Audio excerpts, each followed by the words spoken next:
right now we're just looking at your Notion page. Oh, there you go. Oh my gosh. Well, that is a failure Friday if I've ever seen one.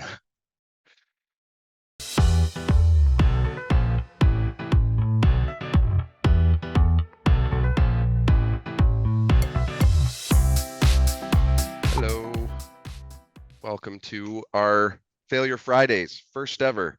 Today's topic of discussion will be Meeting Saver, which is my kind of stand-in title for a workflow I've been developing that I'm going to talk through here. Essentially, I've been thinking of this as a last line of defense for ensuring productive meeting outcomes. And really, on a more abstract level, it's finding the signal in the noise. So what the heck are we doing here? This is kind of like a combo between a TED Talk and a technical seminar. I'm a noob, though. I'm not really fully a noob, but in certain aspects of what we're talking about, I had to cover a lot of new ground. So part of what I mean by this is nobody should look at anything that I'm doing here and imagine that it relies on some advanced technical knowledge. I have known a lot about LLMs and APIs and stuff for a long time, but I got into a whole bunch of new workflows, and so can you. It starts with a problem. Playtesting RoboSquad Revolution is chaotic and fun, and we have a small team and limited time and resources, and taking notes is hard to do well on top of that. I kind of feel bad asking people to do it, especially if they're attempting to playtest their own features that they've been developing. And we deserve a safety net. And that's really what this is about. And this presents an opportunity. How can we maximize the value of time spent playtesting? And this was kind of the original premise, and it's sort of grown into a bunch of other things. And the opportunity requires a solution, like so many things these days. It does a little bit boil down to let ChatGPT do it. So how do we make ChatGPT a key collaborator in the creation of actionable documentation?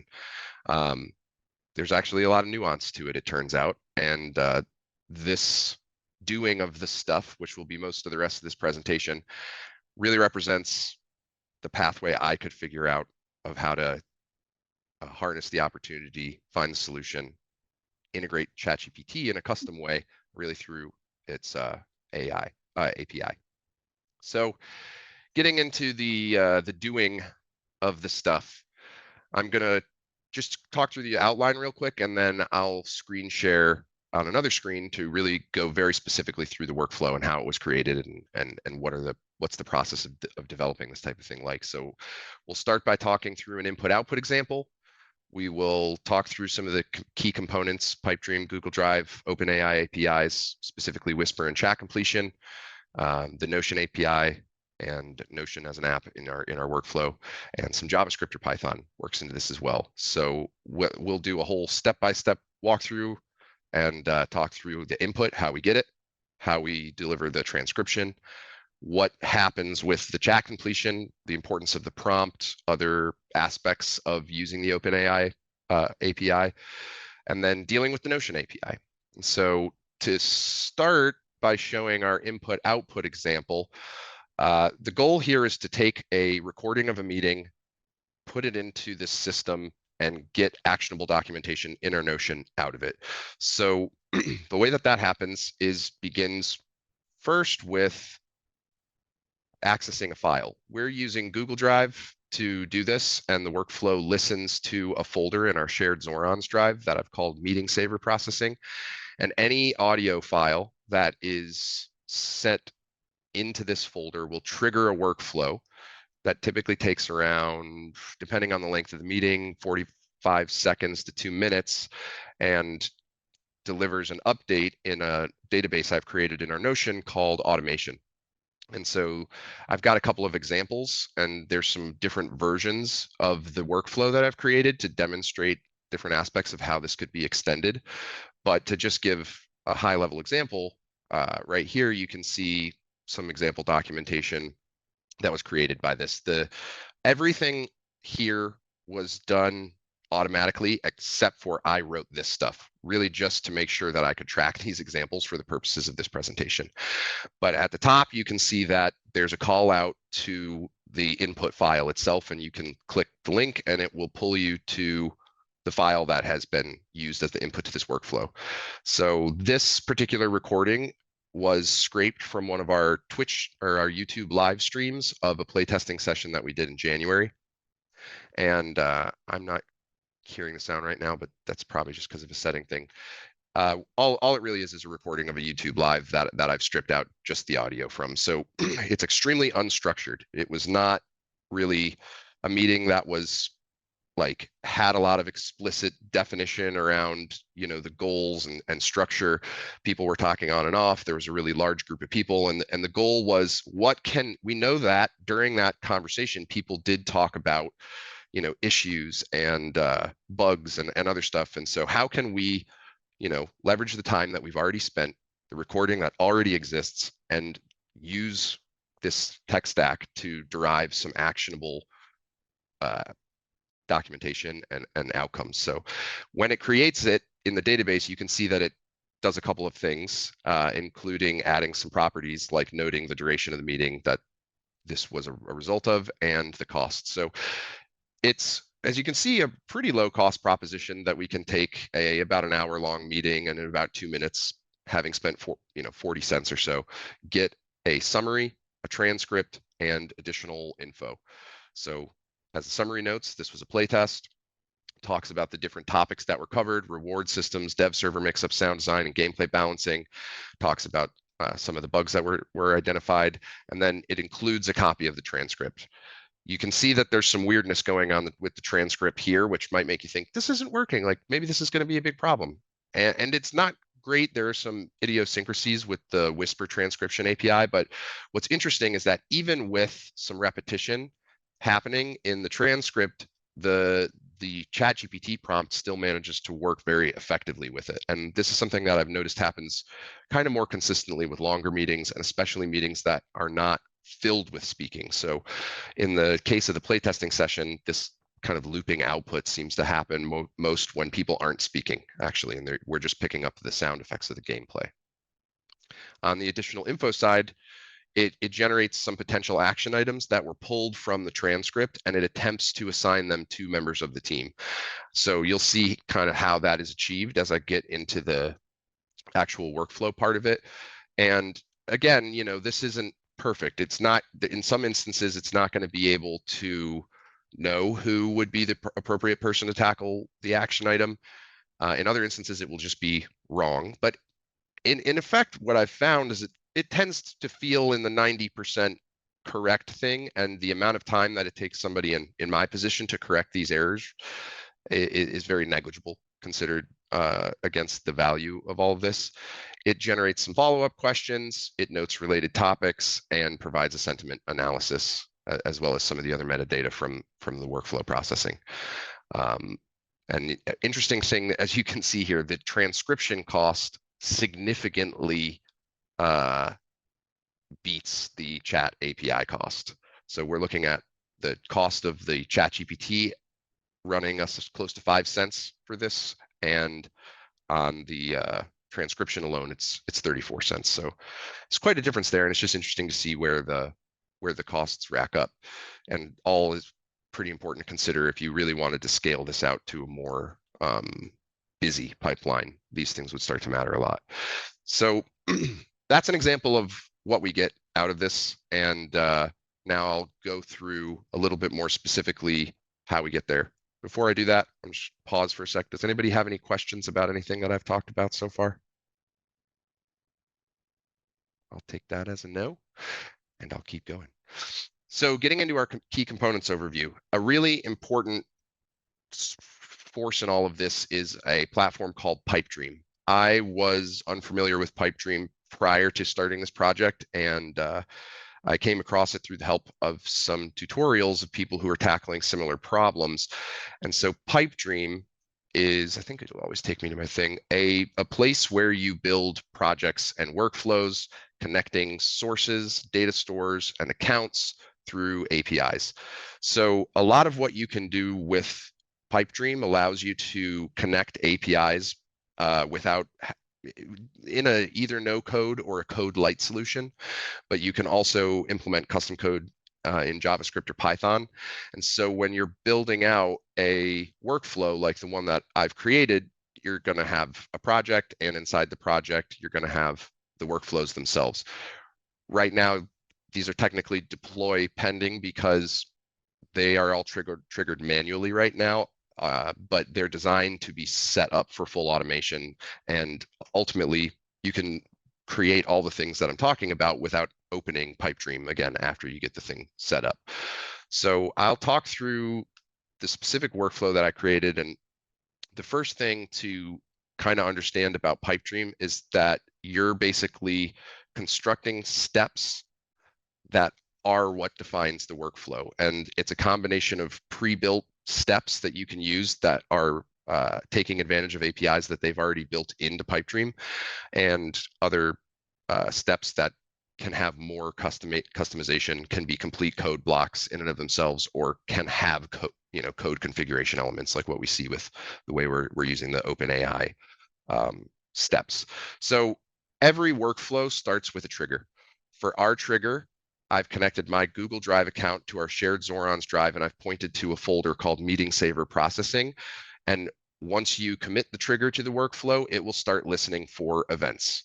When you're testing and iterating along this, you're going to frequently be going and selecting different events to test it with different types of content. So for the purposes of this, I've got a file that has been uploaded. When I uploaded RoboSquad Community Play Session January 2024 to the folder, it triggered this event, which I can access, and I can test workflows. Before I test the workflow, I'll talk through a little bit of what happens in each step as we go. After you've triggered the workflow, you're going to download the file. Again, this is one of the kind of no-code steps that is provided by Pipedream, but you could also write custom code that does these things. For me, it was just a little faster and easier to use their pre-baked steps. After you download the file, use some JavaScript to download it to a temp directory and run some code that gets the duration of the file, which will be useful for things that we do in the chat step and transcription steps. And so as I'm developing this, I'm, might kind of put these steps together and say, you know what, before I go any further, I want to make sure that there are no errors in the code that was developed here. You'll test all above. And so you'll see the steps getting tested in the top right, and pretty momentarily you'll get some results that will indicate whether you've had success or errors. And so each of the nodes that was run in the test now has exports. So you can see that it did successfully download the file, successfully put it in temp. We were able to get a duration, which was 3,374 seconds. And so all the steps that have been created so far are good. Now we want to take the file that we've downloaded and run a transcription. There's a lot of different ways that we could get transcriptions these days. The path that I chose was to use OpenAI's Whisper API, which I've found to be overall pretty good. Definitely one of the best that I've tried. And so this is, again, kind of one of their no-code relative solutions. The file path is a variable. This is kind of how Pipedream declares and connects variables across different steps. And so it looks to this file, the audio file that we've downloaded.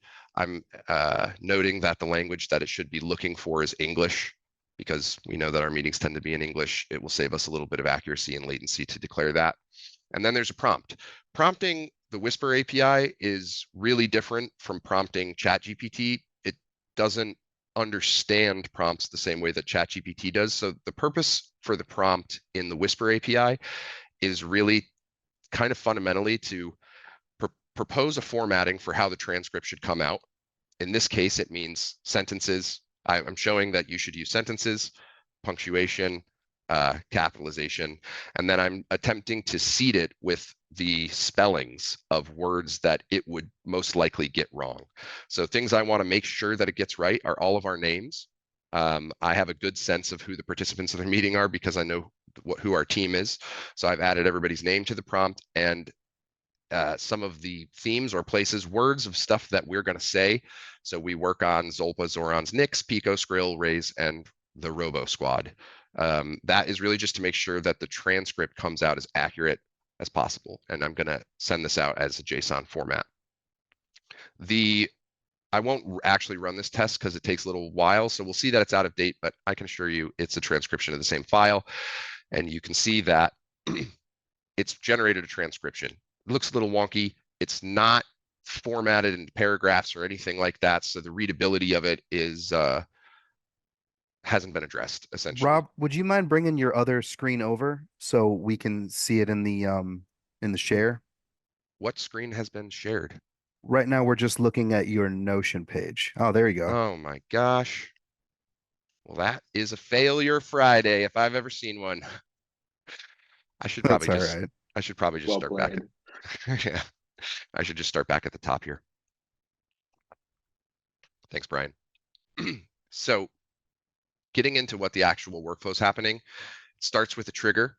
And in this case, the trigger is connecting my Zolpa account to the Zoron's drive and listening to a folder called Meeting Saver Processing. This is just a Google Drive folder where I've dropped a couple of audio files that were either scraped from YouTube or pulled from Zoom recordings. And each time you add a new file inside this development environment, you're going to see that reflected as a new event. So these are all events that have been created already because of these files having already been uploaded. But when this process becomes automated, it just listens for the event, triggers the workflow, and moves into the next step, which is going to download the file and then download it to another temp recording using some JavaScript code. It's a temp directory essentially that we'll be able to refer to later in other steps. And then we're also going to use some JavaScript to get the duration of the file, which becomes important in this chat API step. So I've already run a test on this, but because I was sharing the wrong screen earlier, I do want to make sure people can see how this happens. When you're developing this and you've implemented these steps and you want to double check that they're working, you're going to test workflow if you don't have anything else. For my case, I'm just going to test this and all the steps above. And you can see that it's going to start running each of these steps to make sure that if there are errors, they're thrown. I can see that all the steps that were tested succeeded, and I can look at the exports. There are, in some cases, logs and details, and tells me that this chunk of code that we've been working through is delivering what we hoped it would. Getting into the transcription part of this is the first time that we're going to use the OpenAI API to do something, in this case, create a transcript. So you'll create a step with the OpenAI product in mind, and you can search or find. In this case, we're translating. And so I can go ahead and delete this, but that's how you create this. Then you have some configuration. I've connected my API key to this pipe dream. Ultimately, we're going to change that to the company API key, but for the purpose of development, I was using my personal. It establishes a file path to listen or to look to for the audio file to transcribe. So this is pulling from download to temp and pulling that path and pulling the file in. I've created a prompt that is fundamentally only designed to help it correct spellings for our team members' names and the various aspects of the project that we work on that are hard to spell if you're an AI. And this also, like, using punctuation tells it that it should use punctuation and stuff like that. So after you run this step in the exports, you'll be able to see an output. The return value of steps.create transcription is a transcription that includes punctuation, has correct spellings for things like Skrill and hopefully Pico too. It's not 100% right, but the output is good, but lacks any kind of formatting, and fundamentally it's just a transcript. So what we do with the transcript next is really where the utility comes in. And so we're going to spend quite a bit of time talking about this OpenAI chat step, because a bunch of important things happen here. And as the goals of this system evolve, a lot of iteration will probably happen inside this step specifically. So utilizing the same API key, we can now look into the code that's the JavaScript code that's being used to call the API. So after we do some kind of setup and some initialization, we're going to pull in the transcription, and we're going to set something called max tokens. So an important part of how ChatGPT and its AI APIs are working with their inputs is defined or limited by the context amount that is allowed in terms of numbers of tokens in the input. It gets a little bit technical. A token is not exactly the same thing as a word, but a token is typically a collection of characters, 3 or 4 characters. And there are limits to each OpenAI API in terms of how many tokens it can process in a single request. And it's inclusive of both inputs and outputs. So at a high level, an early choice or a choice that's quite impactful is making a decision around which model we want to call. And so I'm going to skip ahead a little bit and see that for the purposes of this, I'm using a model that was released most recently called GPT-4 Turbo. This has a 128,000 token context window. It's by far one of the largest. Like baseline ChatGPT 4 has like a 8,000 context window for tokens. And what that amounts to for the purposes of all of this is the amount of information that it can process at a given time while still including bandwidth in the context window for the output of the model itself. So despite the fact that we have a 128K token window for ChatGPT 4 Turbo, there might be other reasons why we want to split our transcript into chunks so that we can process it in these individual chunks and then reassemble them later to create our final output. And so the max tokens is a variable that is an important lever for us in determining how much of the transcript should this system consider at any given time. And so there are pros and cons to having larger context windows and smaller context windows.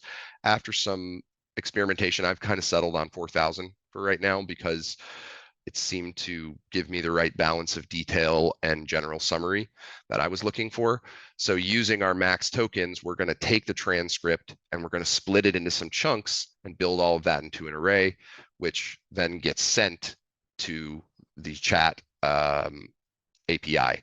And so in this section, we're going to actually define our prompt. And this is where a lot of magic really comes together and where a lot of the experimentation is going to happen for modifying what this can do for the team. We start the prompt by saying you're an assistant at a video game studio making an online third-person shooter called RoboSquad Revolution, and you are here to document meetings and provide action items and make suggestions to improve our workflows and pipeline. You only speak JSON, do not write normal text. Then I tell it to analyze the transcript provided below and respond with the following. And essentially I'm prompting the response to deal with some formatting stuff that we know is going to be important for how we're going to make all of this output work seamlessly with the Notion API. So we're giving it key of what to create. It creates a title, a summary, action items, follow-up, related topics, and sentiment. And these will all be further defined in the prompt as arrays of action items for relevant team members, if mentioned. If a action item is not clearly associated with a team member, say unclaimed, limit each item to 300 words. For follow-up, very similar, do not infer follow-ups, limit each item to 100 words. Some things like do not infer follow-ups are parts I added to the prompt as I've been tuning it because I didn't want it to imagine things to create as follow-ups. And then in order to make some of the assignment stuff work, I have to tell the request how to understand that. It doesn't know who we all are and what we all do. So as I tell it to include team member assignments in parenthesis in the string response for all action items, I just define here are the members of the team. Here are the areas of the project that they're responsible for. So try to attach action items to those members based on the domain that they're working in. I provide a specific example formatting and we have to tell it to ensure that the final element of any array within the JSON object is not followed by a comma.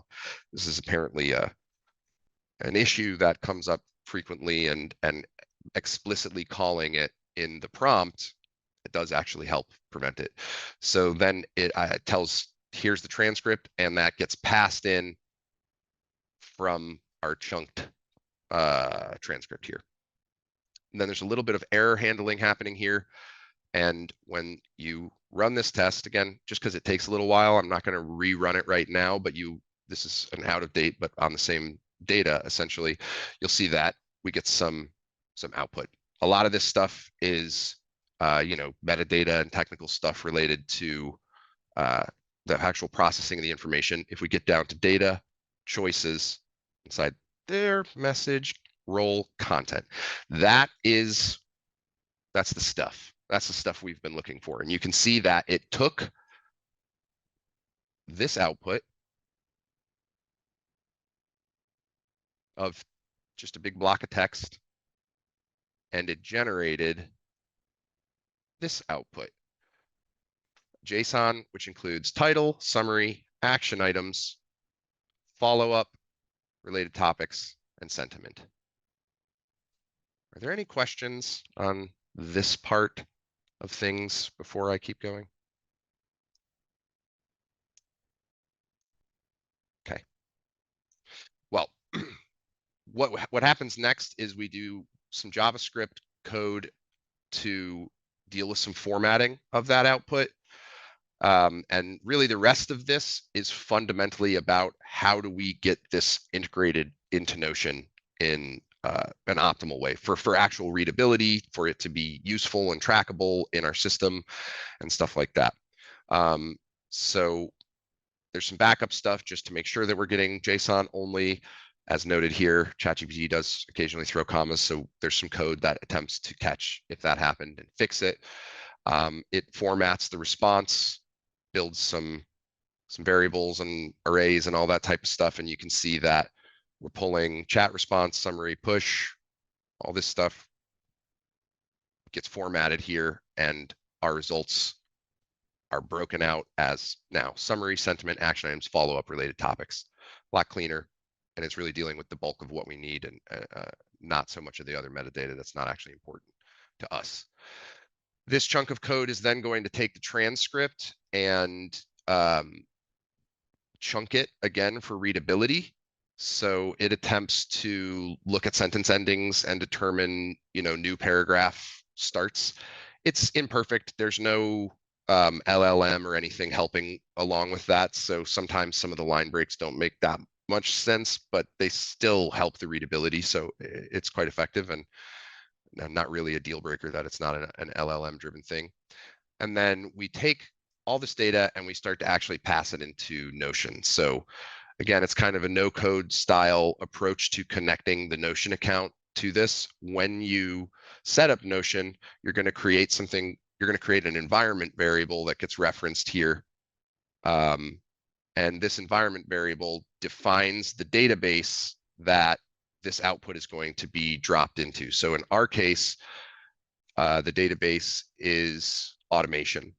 And so you have to find the database ID to create the environment variable. It's not a hard process. You go to the database and you copy the link and you put it in a browser, and that's your database ID. So we pull this database ID as and because I want this to be reusable across other workflows. I've created I have to leave the workflow to show you, but a database, an environment variable that can be used in other workflows that points to that database. We give it the pricing rates to calculate the pricing from what we did. It includes the link that was the input, and all of this is essentially just building out the formatting to create the Notion page and all the required data objects that you send in.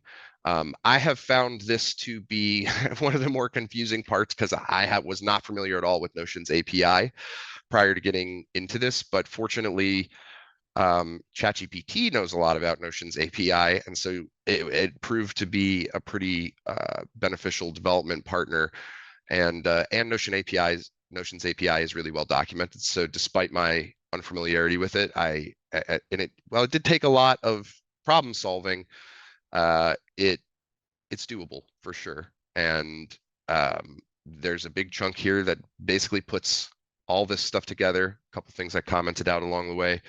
And then in the final chunk of code here, we just merge all of this in with the transcript in the page. And what we get coming out of it is, I don't know why I got 3 pages there all of a sudden. Just a really nice formatted output. Any questions on any of that?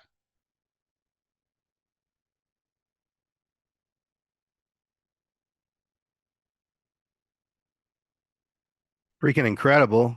Just a comment, no My questions. headphones died. Yeah, This is a true same. failure Friday. What'd you say, Brian?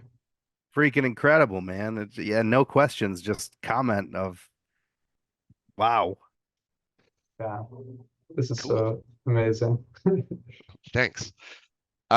So what I wanted to do next, since this is just kind of like how you get to the V1 of this, the V2 and V3 were basically what I've been working on over the course of this last week, just to see how we could tune this further. Because to kind of get into part of this where we talk about known issues, there were some things I realized as I attempted to use this more.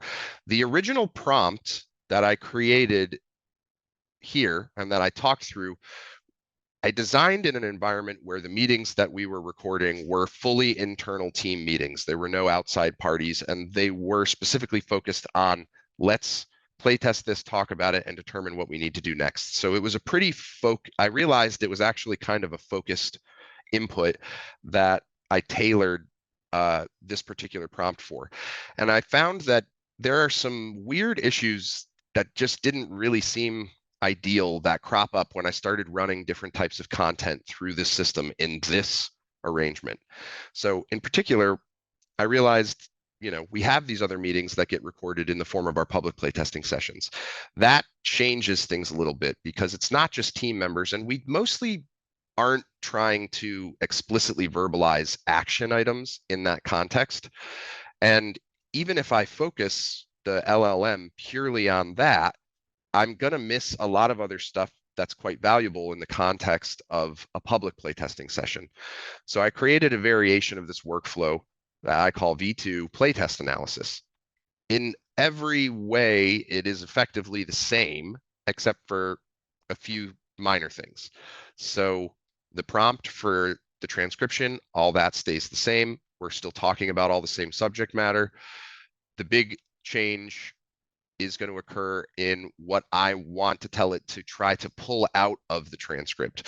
So I replaced, or I really just added a couple of things that I knew we could capture from some of those. In particular, I wanted to try to surface any player stories that occurred during a public playtesting session and any mention of bugs and issues. So I added to the key player stories and bugs and issues. I'm keeping player stories pretty loosely defined, but a way to test this further would be, you could say player stories relating to gameplay experiences or player stories with the main menu, and it will tune it a little bit towards that. And for the bugs and issues, I just told it to look for bugs, errors, crashes, player issues, or user confusion. Because we might talk about action items and follow-up, I opted to keep those in, and I kept all the same information from team assignment and formatting. So really, like, the workload of this was making some changes to the prompt here to tell it what to generate and look for, and then updating all the formatting to include the existence of player stories and bugs and issues. And so when you run this same playtesting session, which I ran here, so this is with the V1 prompt, it generates a bunch of potential action items. That's fine. There were some action items to come out of it. But when you look at it through this new prompt, you can start to see that we're getting a whole other type of information in the form of player stories and bugs and issues, which were absent in the other. Things that people are enjoying, things that happen to them that were confusing, challenges.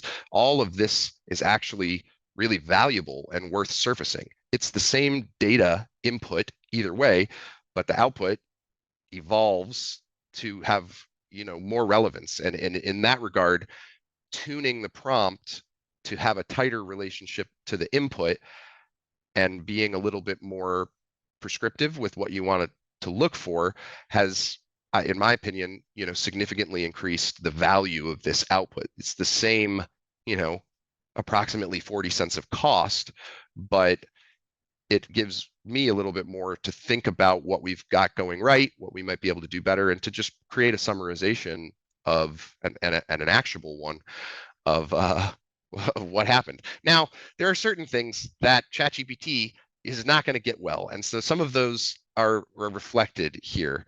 One thing I notice is that it doesn't really do well with sarcasm. There's one point in here that it created that was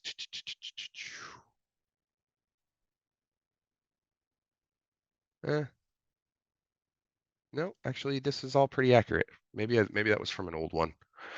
There was one point where I had cracked a joke about Baron implementing a feature that would not allow Caleb and Joey to be on the same team, and it created it as an action item for Baron, and I just thought that was kind of funny. That's pretty easy to identify and hilarious. Yeah, it's super easy Yeah. to identify, and it ends up being quite funny. But then you get some things like follow-up questions. Chris, are you able to get into the game on a live server now? If anybody who was a part of that playtesting session will remember what that's a reference to. But yeah, that has been pretty cool to see, like, just really what the amount of work that is required to iterate in that. And then the last thing I'll show before I move into the final chunk of all of this is a test I did between our stand-up, an hour and a half ago and the start of this. I wanted to see how difficult it would be to quickly modify the prompt to create a new version of the workflow that was geared specifically towards analyzing and summarizing our stand-ups. So this took me about 35 minutes end to end of like starting it to getting an actionable output from it. And it's really the same amount of work. I didn't change anything about the transcription prompt. All I changed is tell it that use daily stand-up in the title so that in our database, we can identify this easily as something that was created from a stand-up. And instead of player stories, I'd like to focus it around developer updates. And so everything else stays the same, except asking for developer updates. And then the input is the recording from our daily stand-up, and the output looks like this.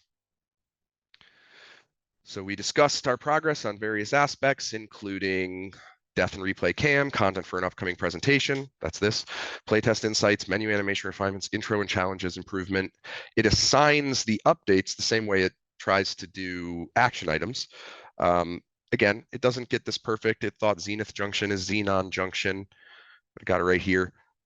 But there's a lot here that it actually got pretty accurate. And for the amount of work involved in producing this form of documentation, I'd say it's definitely worth it. And because it's a shorter meeting, it only cost us 20 cents. So just different ideas about how this, can be applied to what we're doing. And just to kind of finish it up, I think I got through all this. Yeah. There's the loopy transcription output, doesn't get sarcasm. Notion API is confusing. We talked a lot. I think in some of the bigger picture ways of dealing with this, creating some form of a front end would probably be beneficial, considering the UX and UI needs for a user or a customer. We're that in this case. I think implementing certain forms of workflow selection, so having it run like another analysis to ask, try to assess what type of meeting it is before putting it through a certain workflow. You could probably automate that. Just really further connecting and automating inputs and outputs of this type of a system with other tools in our pipeline. We've talked about, things like Jenkins feeds and Plastic SCM updates, even just stuff happening in Slack channels. You could easily send into all this stuff. And then really like there's a lot of iteration on the prompt design and the model selection. There's a lot of things to try and play with there. The amount of max tokens, you really just have to just like do it over and over and over again and assess the results. And so there could absolutely be a lot more time spent on that. And then lastly, I just need to give credit, where it's due. This tutorial in particular was massively helpful in pointing me in the direction of all of this stuff and helping at the baseline of the Notion API stuff in particular. So this guy, Thomas Frank, is a Notion template creator, and he made this awesome tutorial. I highly recommend you watching, and you'll realize how, non-special all of this is, but still very useful. I also have linked out to a couple of the docs that I have open frequently while I'm working on this stuff, as well as just a link to PipeDream itself for people who want to check that out more. You can get started on PipeDream with a free plan, so there's kind of not really any barrier to entry on it. And I think we're currently on a free plan for everything I'm showing you. And then a couple of OpenAI docs that are really helpful. Just an overview of the available models where you can see things like the context window and where training data cutoffs are. And then this is also the definitions of how you call them. So if I want to try running this on GPT-4, I just update the call here. And now I will use the GPT-4 model instead of the GPT-4 turbo model. And there's a even more complexity and nuance, and there's cost trade-offs to all of these things. If you look at the pricing, like 3.5 turbo is really cheap. So if you have, for something like error, human readable error reporting, you might not need ChatGPT 4 turbo with 128K context window. You might be able to get away with the much cheaper and faster 3.5 turbo, which will help you also deal with the volume of requests that you might have to deal with. And so that's a very important documentation. And a guide I can recommend about prompt engineering is linked here. Essentially, philosophically, like what we're doing with the way that this prompt is designed is something called few shot prompting.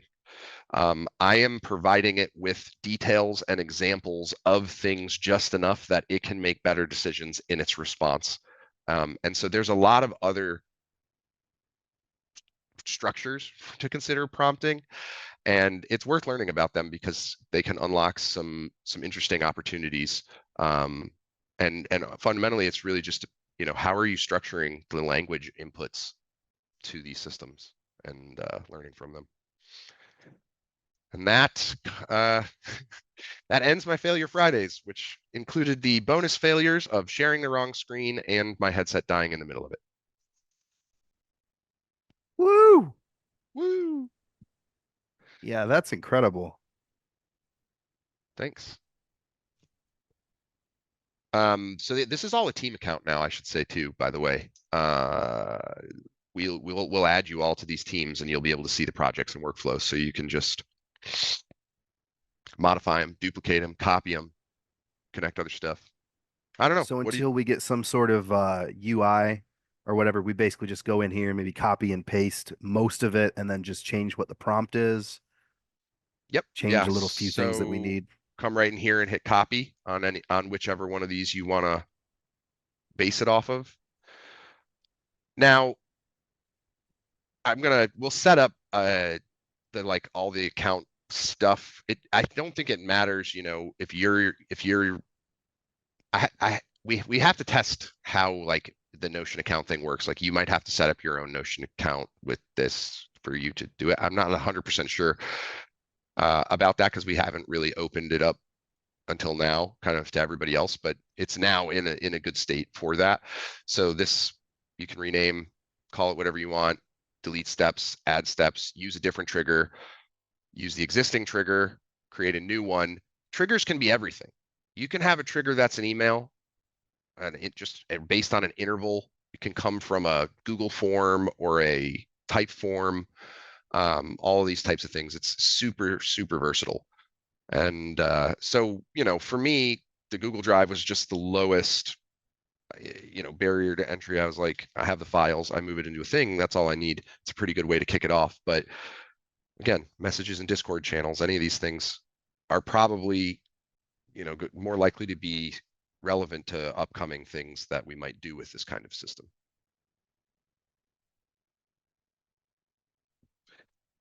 Does anybody have any thoughts about what you might try to do with something like this? I'm already seeing that we could set up a webhook for backtrace to analyze like crash logs and stuff like that, and then create action items based off of the issues found in the log. Yeah, absolutely. Which I think that's something that we talked about before, but Yeah. yeah. No, but we didn't talk about it with everybody else here. Right. Yeah.